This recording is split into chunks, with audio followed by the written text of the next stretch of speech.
dan 92,7 MHz.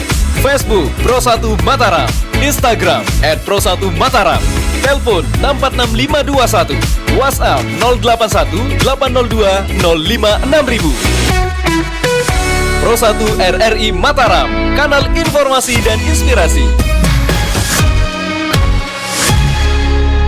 Assalamualaikum warahmatullahi wabarakatuh. Selamat siang pendengar Pro1 Radio Republik Indonesia Mataram. Alhamdulillah hari ini kita jumpai hari Jumat lagi ya.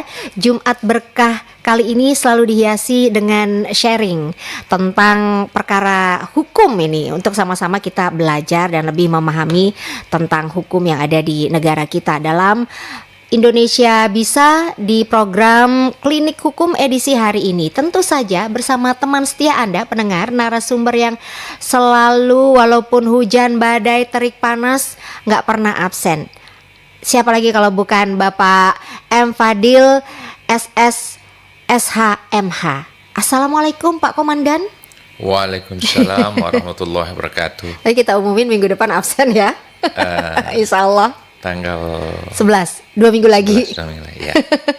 Oke, jadi hari ini kita akan berbicara tentang argumentasi hukum. Tapi saya ingin menyapa pendengar dulu yang ada di seluruh Nusa Tenggara Barat, bahkan di seluruh Indonesia dan di seluruh belahan dunia yang bisa menyimak RRI melalui RRI Digital. Baik bisa menyaksikan juga melalui kanal YouTube kita di RRI Mataram Official. Baik, ini kita berbicara tentang argumentasi hukum. Jadi sebelum detailnya argumentasi hukum ini apa, pastinya Pak Fadil harus menjelaskan dulu nih artinya argumentasi hukum nih.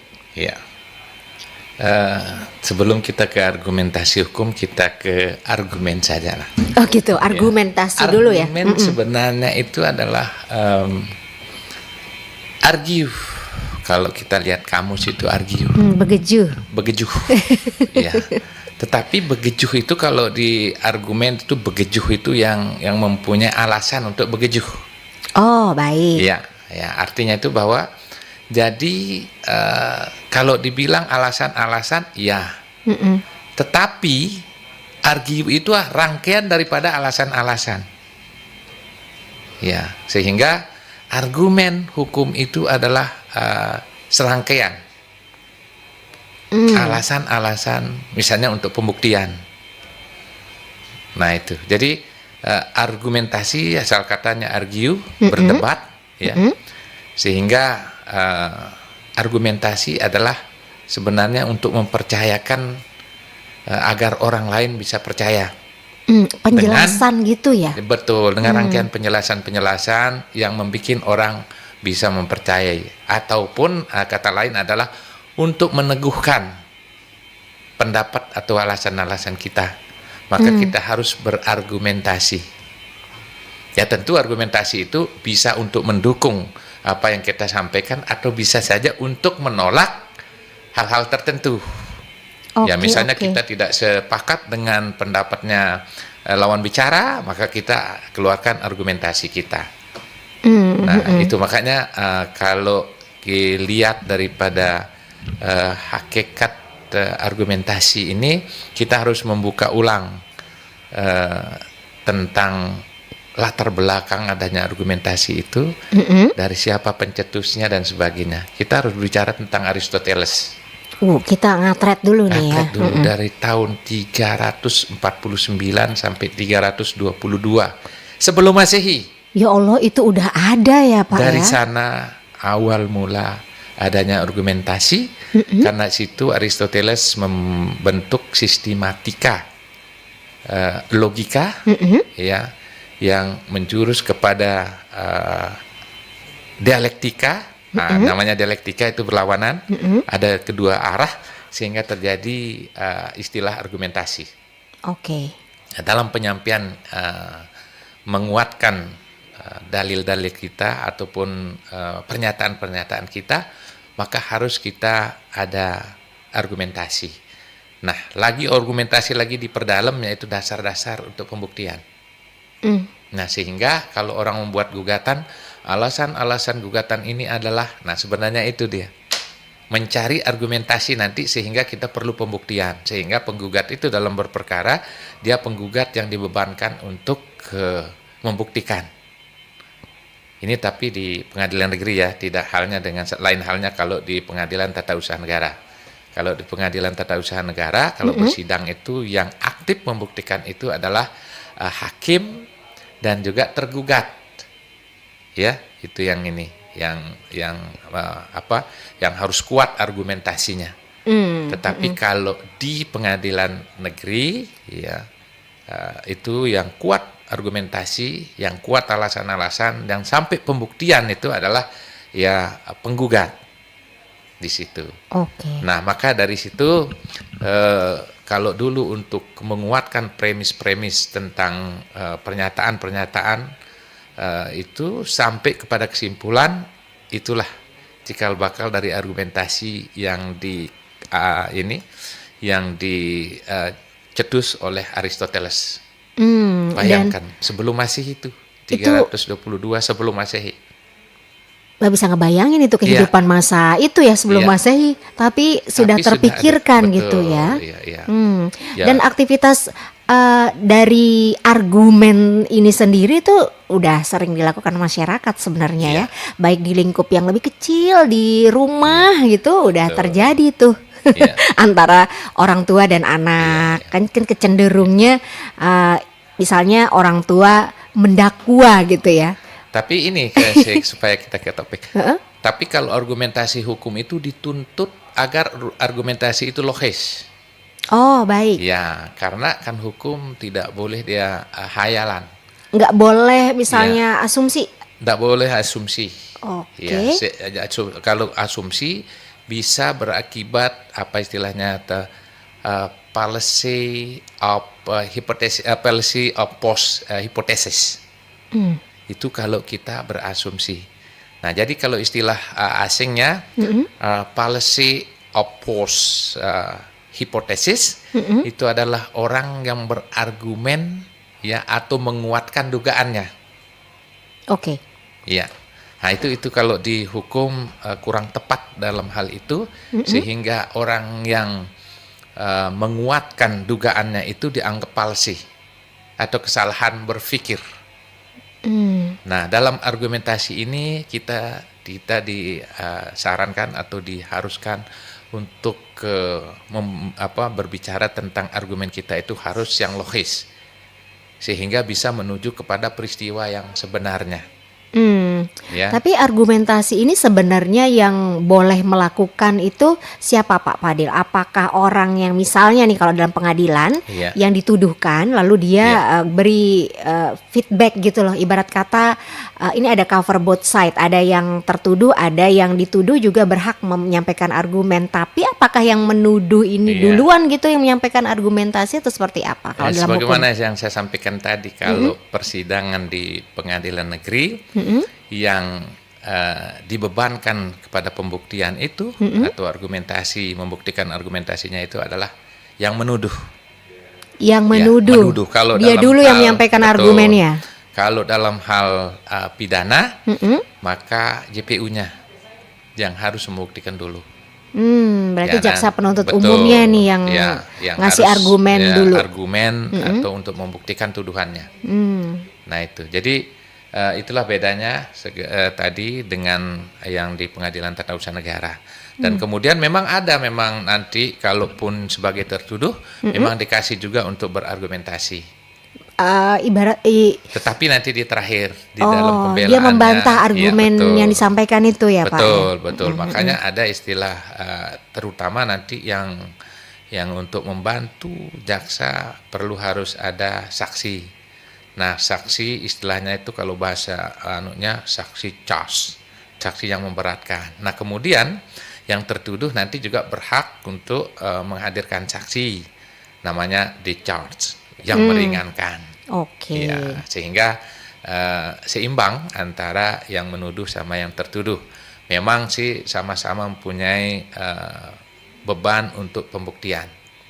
Tetapi mana duluan dan mana belakangan, yaitu yang berbeda dengan yang di persidangan di tempat lain. Yang jelas bahwa argumentasi itu adalah untuk menguatkan dalil-dalil kita atau pernyataan-pernyataan kita, ya sampai kepada sehingga ada yang mengatakan bahwa argumentasi itu adalah dasar-dasar untuk pembuktian. Dasar-dasar untuk pembuktian. Ya. Kalau misalnya dari sebuah peristiwa hukum yang sudah dalam persidangan, berarti pembuktian dari apa yang dituduhkan gitu. Enggak. Betul, nanti dia kalau yang jaksanya tentu apa yang dituduhkan itu akan dikuatkan oleh pembuktian tadi, termasuk surat misalnya atau termasuk ke saksi. Saksi sehingga menguatkan apa yang dituduhkan oleh jaksa. Nah, nanti yang tertuduh itu, yang terdakwa itu nanti juga bisa mengajukan bukti, alat bukti itu maupun saksi. Ya, sehingga dia, saya tidak pernah ini, misalnya dituduh dia mencuri hari Kamis misalnya jam sekian di tempat ini. Tahu-tahu ada yang bersamaan dia di tempat lain saat itu. Saya tidak pernah mencuri, saat itu saya lagi bersama ini di tempat lain. Nah, salah satu itu contohnya. Sehingga apakah nanti mana yang benar, mana yang sesuai peristiwa hukum, nah itulah nanti yang diuji. Ya. Jadi ini emang kalau argumentasi di luar persidangan dan sebagainya itu belum bisa istilahnya diproses, belum bisa dipegang dan dipercaya kalau memang belum masuk ke tahap itu ya Pak Fadil ya. Putusan. Ke tahap putusan ya. Tetap pada azas praduga tidak bersalah. Jadi kalau misalnya gosip-gosip tetangga gitu ya, misalnya tentang suatu peristiwa kejadian dan sebagainya, ini belum bisa seseorang ini diputuskan sebagai terdakwa, tersangka dan lain sebagainya ya, kalau memang belum masuk ke tahap putusan itu sendiri ya. Kadang-kadang itu Pak. Kalau putusan yang kita sampaikan setelah putusan adalah orang itu bersalah atau tidak. Tetapi kalau dugaan boleh saja, kan ini polisi jaksa itu kan sifatnya menduga. Setelah dia menduga, dia kuatkan dugaannya itu dengan tuduhan. Nah, setelah dia dapat bukti, setelah dia dapat segalanya, baru dia naikkan menjadi tuduhan. Makanya terdakwa itu artinya tuduhan. Ya, dia dituduh mencuri misalnya. Ini yang kamu curi, ini yang lihat kamu mencuri dan sebagainya. Nah, disitulah argumentasi daripada itu baru muncul. Argumentasi dari tadi. situ mulai awal argumentasi ini boleh dimunculkan. Betul, ya. Baru nanti proses lebih lanjut lagi. Dan artinya pihak yang diberikan argumen ini berhak nantinya akan membalas argumen tersebut dengan argumen sendiri gitu ya Pak Fadil. Argumentasi itu kan dasar pembuktian. Jadi penuduh atau yang menuduh itu dari awal dia sudah harus mencari itu dasar-dasar pembuktian, ya sehingga dia bisa perkara itu naik atau tidak. Menurut mereka sudah lengkap argumentasinya, itu sudah dilengkapi dengan bukti-bukti tadi. Ya, nah yang jelas bahwa kelebihan orang dalam berdebat adalah pinternya merangkai argumentasi. Baik. Ya, jadi makanya tapi kan debat kan kadang, kalau debat resmi itu kan kadang beda dengan kita lihat di TV-TV yang berdebat kayak sembarang gitu kan, beda. Nah, jadi kalau debat resmi itu kan satu perkara, satu hal yang didebatkan. Ada yang setuju dengan misalnya setuju dengan hal itu, ada yang tidak setuju dengan hal itu. Nah, yang setuju apa argumentasinya, yang tidak setuju apa argumentasinya. Dialektikanya di situ antara tidak dan setuju. Jadi beda dialektikanya ya dengan yang kita lihat-lihat. Walaupun ini acara satu program gitu yang disaksikan oleh seluruh masyarakat Indonesia, terbuka dan isinya juga para perangkat hukum kadang gitu ya, praktisi hukum juga. Yang kita saksikan itu kan debatnya saling saut gitu ya. Tidak seperti itu. Kalau debat resmi yang dinilai itu atau yang bisa dilombakan itu adalah debat dialektika. Satu perkara ada negatif, ada positif. Artinya ada yang setuju dengan hal itu, ada yang tidak setuju dengan itu. Contoh misalnya debat tentang pilkada misalnya parlemen threshold atau parlemen threshold misalnya. Ada yang setuju dengan parlemen threshold, apa alasannya, argumentasinya apa? Kemudian yang tidak setuju dengan parlemen threshold, apa alasannya? Nah, itu yang dikemukakan, apa argumentasinya. Di situ dia kuat-kuatan argumentasi. Ya, sehingga mana yang dikatakan kalah, mana yang dikatakan menang adalah kuat, mana yang lebih kuat berargumentasi. Argumentasinya yang lebih Ya. masuk akal Iya, dengan iya. pembuktian-pembuktian Iya, begitu iya. ya. Tapi kalau kadang debat yang kita lihat di TV hanyalah permainan istilah-istilah saja. Baik. Sehingga anggapan kita siapa yang pintar membuat istilah kayak tadi, itu yang kita anggap hebat. Ya, padahal debat yang sebenarnya tidak seperti itu. Ini pencerahan kepada masyarakat agar ya mudah-mudahan ya bisa terbuka makna daripada perdebatan argue tadi ya tentang argue dengan dialektika yang baik dan benar itu seperti apa. Baik Pak Fadil, kita jeda dulu sejenak, nanti kita akan lanjutkan lagi perbincangan kita di Indonesia Bisa dalam Klinik Hukum untuk edisi hari ini setelah kita simak pesan berikut. Pendengar, sebenarnya kebiasaan membersihkan gigi dan mulut sudah lama dilakukan orang sejak ratusan tahun lalu. Tapi tahukah Anda, sikat gigi modern yang biasa kita gunakan sekarang pertama kali diciptakan oleh seorang napi di dalam penjara? Iya, pria bernama William Edis tak sengaja menciptakan sikat gigi saat berada di penjara Inggris pada tahun 1770. Saat berada dalam penjara, suatu pagi Edis membersihkan giginya dengan menggunakan kain lap. Tiba-tiba, Edis mendapatkan ide cemerlang. Sepotong tulang ayam yang baru saja disantapnya memberikan ide baginya untuk menciptakan sikat gigi. Ia pun memasang bulu hewan di ujung tulang yang telah dilubangi sebelumnya. Bulu hewan tersebut ditempel dengan menggunakan lem. Jadilah penemuan sikat gigi sederhana pada saat itu. Setelah dibebaskan dari penjara, Edis mulai menjalankan bisnis pembuatan sikat gigi. Ternyata, sikat gigi buatannya laris manis. Ia pun menjadi kaya raya dengan bisnis sikat giginya tersebut. William Edis tercatat sebagai orang pertama yang menciptakan sikat gigi dalam jumlah yang banyak pada tahun 1780. Edis juga mampu mempekerjakan banyak orang di perusahaan miliknya.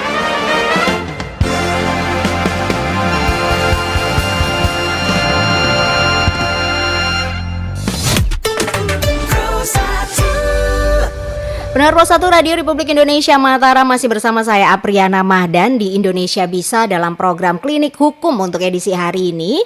Namun sebelum kita lanjutkan bersama narasumber kita Pak Fadil, kita menuju perhelatan MotoGP terlebih dahulu, di mana penyelenggara masih menyiapkan 2 lokasi tempat penukaran tiket MotoGP sampai hari terakhir. Kita dengarkan laporan Muhammad Halwi. Halwi, silakan.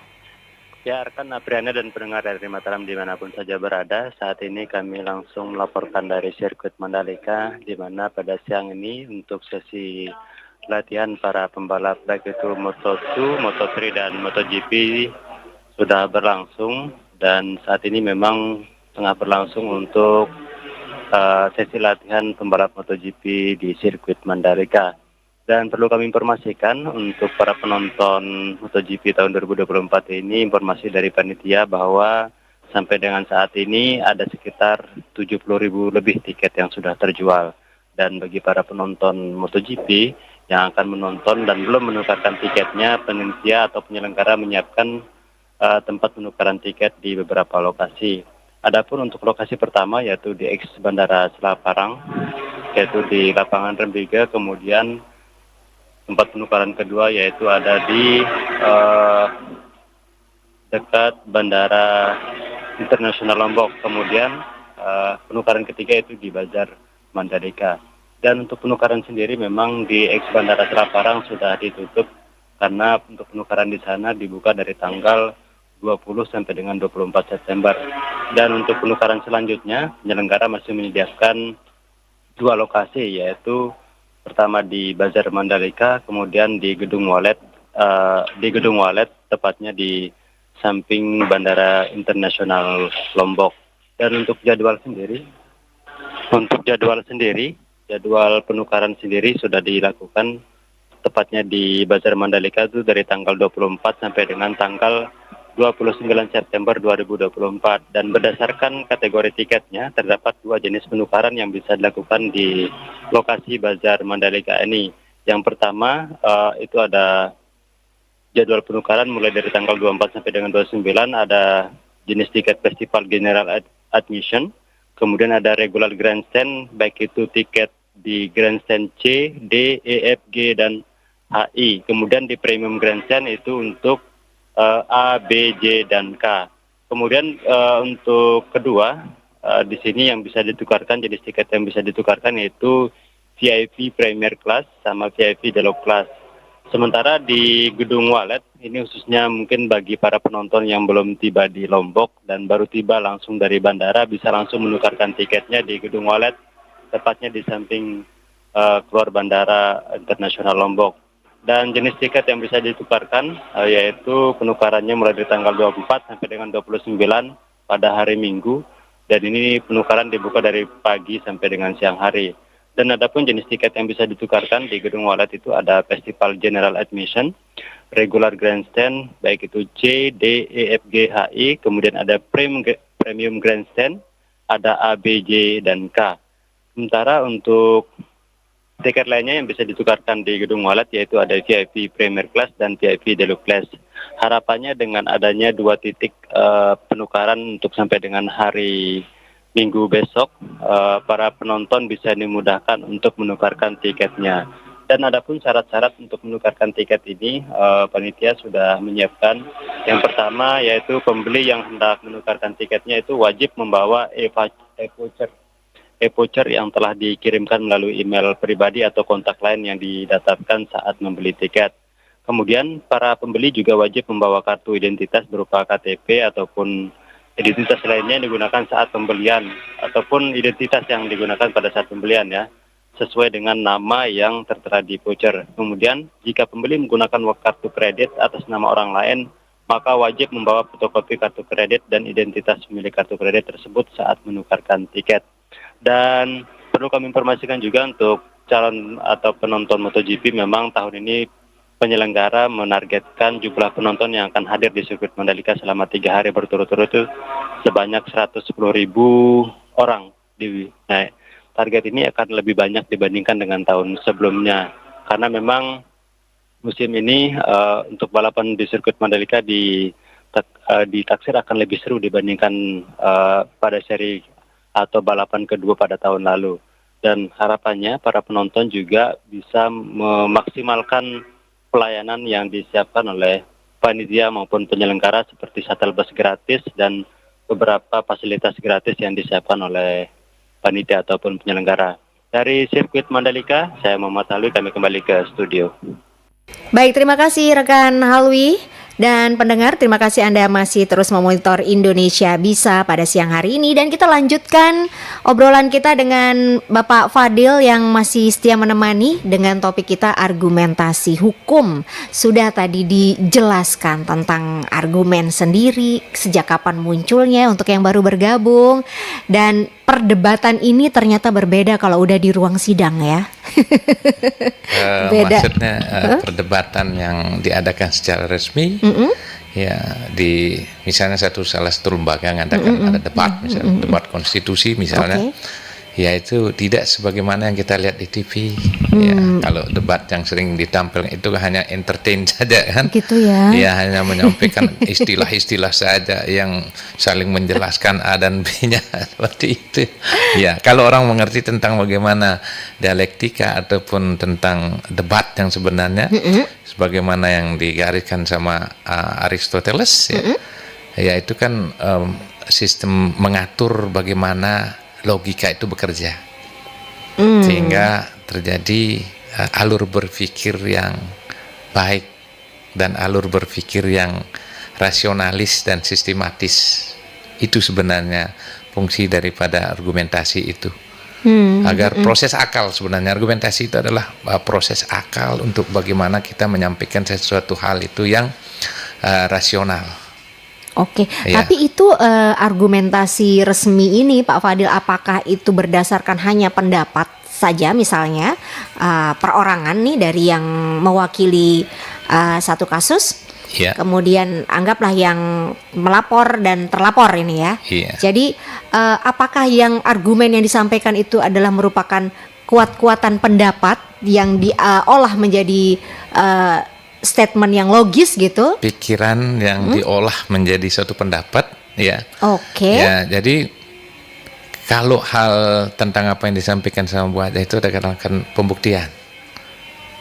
Ya, kalau tentang pembuktian tentu kuat-kuatan merangkai atau mengolah olah pikir itu sehingga bisa apa yang disampaikan itu adalah bisa dibuktikan. Pembuktiannya bagaimana? Misalnya bahwa saya di suatu tempat jam tertentu menemukan baju hijau. Nah, baju hijau ini kuat diduga bahwa pakaian ini adalah yang dilempar oleh pencuri misalnya. Nah, maka saya harus mampu membuktikan apa yang saya sampaikan itu. Ini baju hijaunya saya lihat dia dilempar sama si A atau si B, kemudian dia lari. Oke. Nah, itu salah satu bentuk daripada argumen yang dikuatkan oleh peristiwa yang sebenarnya. Ya, tapi sebelumnya kita berutang kayaknya pertanyaan dari Pak Rudi. Oh iya, saya bisa cek dibuka lagi itu, ya. Tentang Ini karena janji adalah proyek, utang, ya. betul. Karena ini ada salah satu kasus juga yang sudah Ya, disampaikan silakan, minggu lalu, tapi di Ya. ujung program ya. Program, nah, ya. hari ini kita akan jawab aja. jawab. Materinya adalah kegagalan bangunan konstruksi menara Ya. dijadikan topik karena pernah diangkat di forum tentang hal tersebut terkait tanggung jawab kontraktor, konsultan, supervisi dan bower atau Pinpro. Boher. Oh, boher ya. Aduh, oke. Bohernya ya. Bohernya atau Pinpro. Ya. Di mana tanggung jawab para pihak? Iya. Ya, memang luar biasa Pak Al-Mukarram. Kita apresiasi dulu. Memang kebanyakan yang diangkat ini adalah pertanggungjawaban pidananya. Pertanggungjawaban pidana itu memang kepada individu. Sehingga nanti yang terseret adalah ya kalau itu dianggap kontraktor yang salah, kontraktornya saja yang dijadikan tersangka atau terdakwa. Nah, pertanyaannya bagaimana dengan pemodalnya? Bagaimana dengan supervisornya?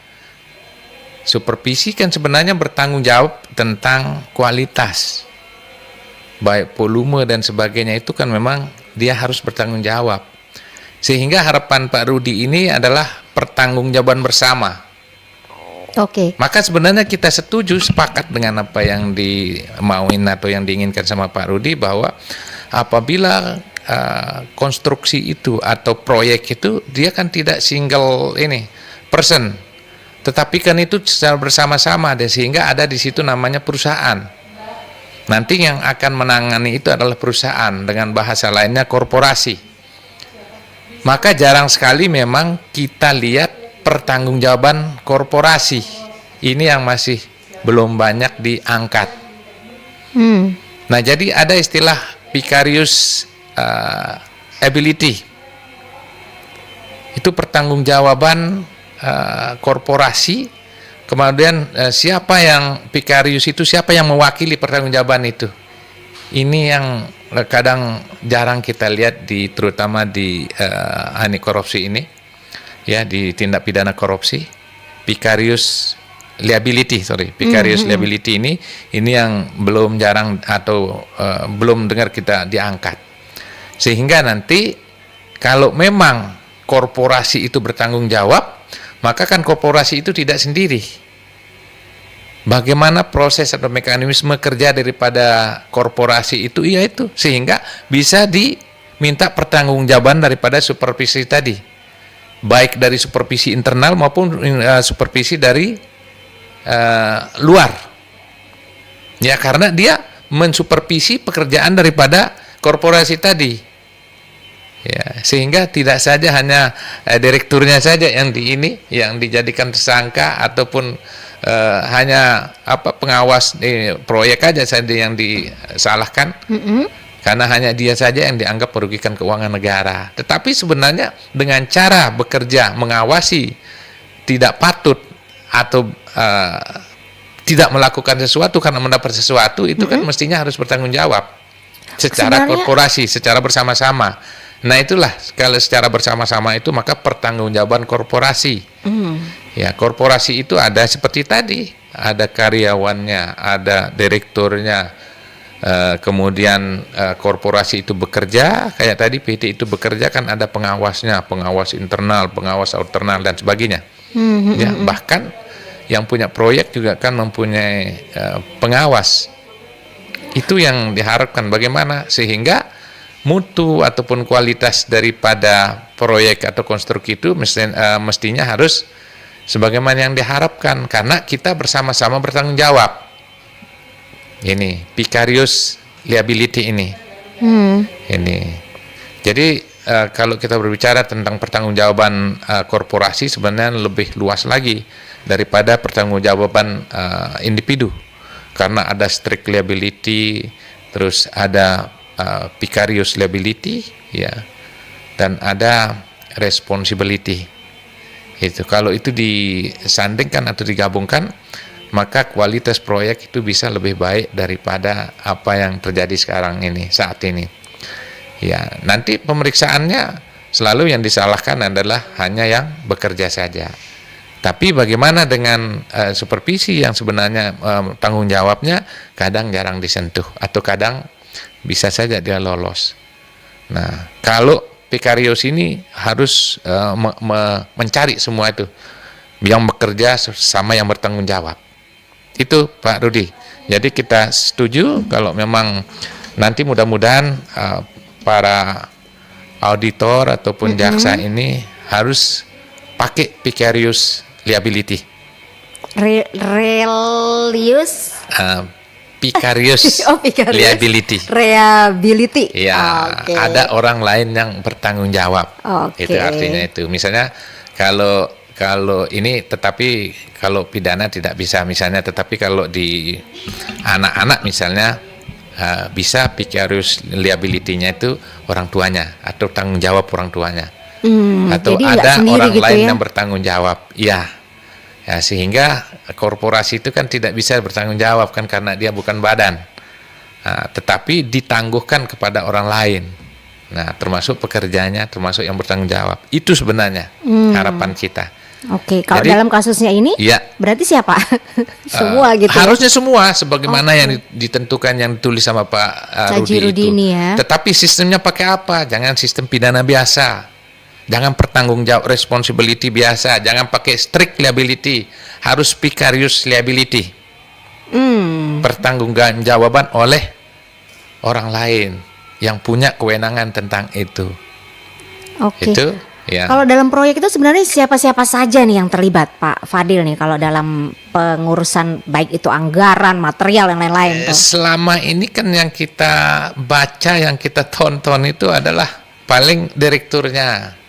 Misalnya PT A kerjaannya seperti ini, sehingga nanti yang digeret adalah ini. Kemudian baru ditelusuri, kenapa bisa ini? Oh ternyata sudah disunat.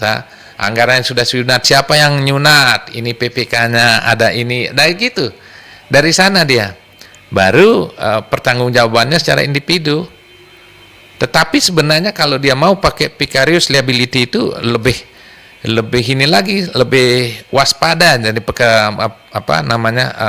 pekerjaan daripada konstruksi atau proyek tadi. Ya. Tetapi selama ini kan masih sekali lagi jarang dipakai vicarious liability tadi. Baik, Pak Fadil, kita harus jeda dulu, kita menuju ke sirkuit kembali, di mana informasi tentang SAR Mataram menyiagakan 2 helikopter di gelaran MotoGP Mandalika 2024 ini. Kita dengarkan laporan Hayatun Sofyan. Sofyan?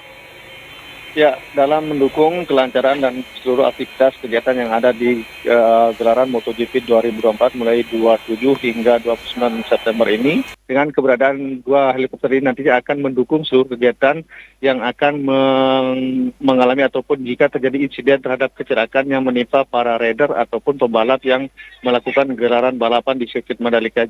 Hal itu juga menjadi momen ataupun adalah kesiapan dari SAR Mataram yang juga didukung oleh Basarnas yang secara langsung juga melakukan pemantauan tidak hanya di seputar sirkuit tapi juga di lokasi strategis yang nantinya menjadi titik dari kegiatan dari MotoGP tersebut. Bahkan dari pantauan RRI sendiri saat ini juga helikopter 2 tersebut juga telah disiapkan untuk melakukan berbagai aktivitas. Kedua helikopter ini nantinya tidak hanya akan membawa rider yang mengalami insiden atau kecelakaan yang akan dibawa langsung ke Rumah Sakit Umum Provinsi Nusa Tenggara Barat, dan diharapkan dengan keberadaan dari tim SAR ini juga akan mendukung aktivitas yang dimiliki oleh MGPA ataupun IDC juga termasuk pihak Dorna. Bahkan kata Lalu Hainoui, pihaknya juga bersinergi dengan jajaran kepolisian dan juga jajaran TNI termasuk juga tim pengamanan yang dimiliki oleh Dorna. Hal ini dilakukan untuk memastikan bahwa SAR hadir dalam gelaran event internasional tersebut. Bahkan juga pendengar, para saat ini masyarakat ataupun tim official serta kru dari para pembalap melakukan berbagai aktivitas yang untuk mendukung kelancaran dari gelaran balap yang akan dilakukan oleh para pembalap mereka yang nantinya akan mengaspal di sirkuit andalan masyarakat Nusa Tenggara Barat yang terletak di Kabupaten Lombok Tengah. Di satu sisi juga saat ini dilakukan safety press test dari Moto2 yang juga akan menjadi bagian dari gelaran MotoGP di mana para pembalap-pembalap ini akan melakukan strategi untuk menjadi yang terdepan ataupun menjadi yang utama serta menjuarai gelaran yang ada di sirkuit Mandalika. Dari sirkuit Mandalika Lombok Tengah, Haji Supan melaporkan kembali ke studio. Terima kasih rekan Sofyan dan pendengar. Kita sudah mendengarkan beberapa kasus ya, yang tadi satu kasus ya maksudnya ya. Ini saya langsung ke YouTube channel karena sudah ada respon dari Pak Rudi. Topik yang sangat menarik dan langka. Mohon rekamannya di forward, mercy katanya gitu. Boleh ditonton ulang Pak Rudi di YouTube channel RRI Mataram Official kapanpun. Jadi biar detail tadi keterangan dan penjelasan dari Pak Fadil ya. Dan ini ada lagi komentarnya, topik ini baru dibahas sejak pelita pertama yang lalu 1 April 1969. Ya Allah, 59 tahun yang lalu Pak ya. Perlu dibahas secara berseri dan berjenjang. Bravo LPP RRI Mataram. Oke, terima kasih Pak Haji Rudi. Mudah-mudahan clear ya. Jadi memang kasus-kasus semacam ini banyak ya gitu ya Pak Fadil. Kalau Pak Al-Mukarram tadi bilang dari tahun 1969. Tetapi sebenarnya undang-undang Tipikor ini sudah ada embrionya 1957. Justru jauh sebelum itu ya.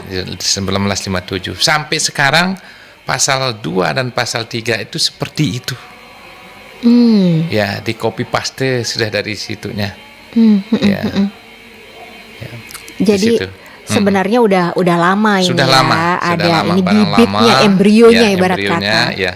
Karena apa? Karena dari dulu sudah zaman orang korupsi sudah jauh Berarti sebelumnya. udah dari zaman sejak baru-baru Indonesia merdeka ini udah terjadi gitu kasus-kasus semacam ini Pak Fadil. Ya, kalau kita lihat sehingga peraturan tadi itu dikeluarkan dari tahun 1957 itu ya.